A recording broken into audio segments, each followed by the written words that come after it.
मुझे भी यहाँ पे कोई 24-25 साल हमें भी हो गए यहाँ पे। मैं पहली दफ़ा देख रहा हूँ कि इंस्टीट्यूशन की ग्रिप जो है अपने एक्स सर्विसमैन पे उतनी स्ट्रांग नहीं है जो हम माजी में देखते थे। कि माजी में ये इस तरह के रिटायर्ड अफसरान और स्पेशली बड़ी पोस्ट वाले लेफ्टिनेंट जनरल्स का बोलना तो मुझे लगता ही नहीं था कि कोई इस तरह की बातें होती होंगी। ये पहली दफ़ा हम देख रहे हैं कि उसमें बड़े बड़े नाम हैं, मतलब बिग गन्स हैं, लेफ्टिनेंट जनरल्स हैं जो इवन आर्मी चीफ ये बनने के उसमें थे, वो ये उसमें रेस में थे। DGIS ही रहे हैं ये ज़हीरुल इस्लाम साहब हैं।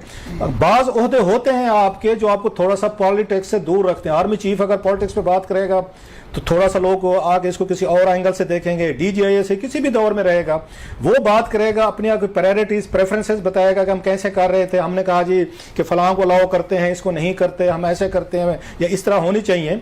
तो आपको लगता है कि ग्रिप जो है मौजूदा ये एस्टेब्लिशमेंट जो है इसका जो कि मैं उस पर क्या कहूँ, डिसिप्लिन एक थोड़ी सी एक अप्रोच थी वो वीक हुई है। अब सारे लोग जो हैं वो इनकी आंख वो क्या कहते हैं, इनकी बात में हाँ नहीं मिलाते, या ये कमांड समझती है कि हमारी मौजूदा जो एस्टेब्लिशमेंट है इसकी पॉलिसीज जो है शायद वो ठीक नहीं थी।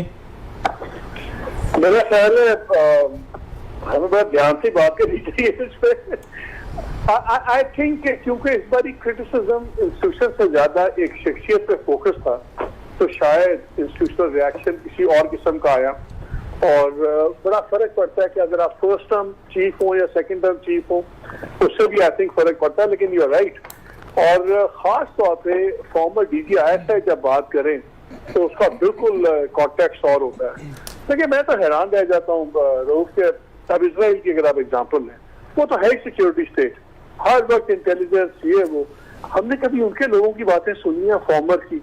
करंट का भी नाम नहीं पता होता, जाके बड़ी मुश्किल से ढूंढना पड़ता है। लेकिन फॉर्मर बात नहीं करते, यहाँ पे आप लिस्ट निकाल लें। मुझे तो बिल्कुल आई थिंक इंस्टीट्यूशन को इस पर सीरियसली देखना होगा और एक्शन लेना होगा। ये हम पहली दफ़ा देख रहे हैं, कुछ मुझे भी यहाँ पे कोई 24-25 साल हमें भी हो गए यहाँ पे। मैं पहली दफ़ा देख रहा हूँ कि इंस्टीट्यूशन की ग्रिप जो है अपने एक्स सर्विसमैन पे उतनी स्ट्रांग नहीं है जो हम माजी में देखते थे। कि माजी में ये इस तरह के रिटायर्ड अफसरान और स्पेशली बड़ी पोस्ट वाले लेफ्टिनेंट जनरल्स का बोलना तो मुझे लगता ही नहीं था कि कोई इस तरह की बातें होती होंगी। ये पहली दफ़ा हम देख रहे हैं कि उसमें बड़े बड़े नाम हैं, मतलब बिग गन्स हैं, लेफ्टिनेंट जनरल्स हैं जो इवन आर्मी चीफ ये बनने के उसमें थे, वो ये उसमें रेस में थे। DGIS ही रहे हैं ये ज़हीरुल इस्लाम साहब हैं। बाज़ ओहदे होते हैं आपके जो आपको थोड़ा सा पॉलिटिक्स से दूर रखते हैं। आर्मी चीफ अगर पॉलिटिक्स पे बात करेगा तो थोड़ा सा लोग आगे इसको किसी और एंगल से देखेंगे। DGIS से किसी भी दौर में रहेगा, वो बात करेगा अपनी आप प्रायोरिटीज प्रेफरेंसेस बताएगा कि हम कैसे कर रहे थे, हमने कहा जी कि फलां को अलाउ करते हैं, इसको नहीं करते, हम ऐसे करते हैं या इस तरह होनी चाहिए।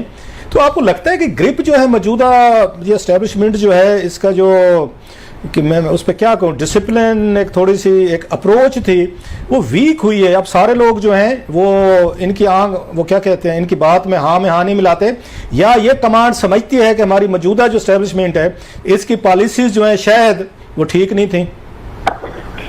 मेरा ख्याल है हमें बड़ा ध्यान से बात करनी चाहिए इस पे। आई थिंक क्योंकि इस बार क्रिटिसिज्म इंस्टीट्यूशन से ज्यादा एक शख्सियत पे फोकस था, तो शायद इंस्टीट्यूशनल रिएक्शन किसी और किस्म का आया। और बड़ा फर्क पड़ता है कि अगर आप फर्स्ट टर्म चीफ हो या सेकंड टर्म चीफ हो, उससे भी आई थिंक फर्क पड़ता है। लेकिन यू आर राइट, और खास तौर पे फॉर्मर DGIS जब बात करें तो उसका बिल्कुल कॉन्टेक्स्ट और होता है। लेकिन मैं तो हैरान रह जाता हूँ रोज के, अब इसराइल की अगर आप एग्जाम्पल लें, वो तो है सिक्योरिटी स्टेट, हर वक्त इंटेलिजेंस ये वो। हमने कभी उनके लोगों की बातें सुनी है, फॉर्मर की? करंट का भी नाम नहीं पता होता, जाके बड़ी मुश्किल से ढूंढना पड़ता है। लेकिन फॉर्मर बात नहीं करते, यहाँ पे आप लिस्ट निकाल लें। मुझे तो बिल्कुल आई थिंक इंस्टीट्यूशन को इस पर सीरियसली देखना होगा और एक्शन लेना होगा।